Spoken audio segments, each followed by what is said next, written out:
मैं आता नहीं तो दुकान पे भाई नंबर प्लेट आवाज लग रही थी हमें और नंबर प्लेट की आवाज नहीं मैं बता दो किस चीज की आवाज आओ ये इस चीज की आवाज ये हो गया नट यहाँ का ढीला जब तेज चलती है तो गाड़ी वाइब्रेशन करती है ये नट ढीला हो गया इस वजह से आवाज आती है।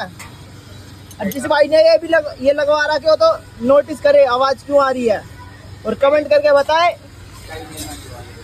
और कई इंजन ना खुलवा ले इस बात से ध्यान रखना भाई। कहीं सोचे आवाज आ रही है इंजन खुलवा ले इंजन चेक कर रहे ध्यान रखो अपनी गाड़ी का।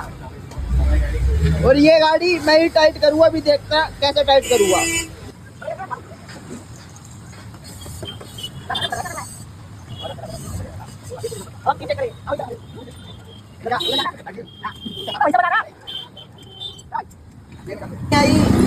गाड़ी में वो गाड़ी अभी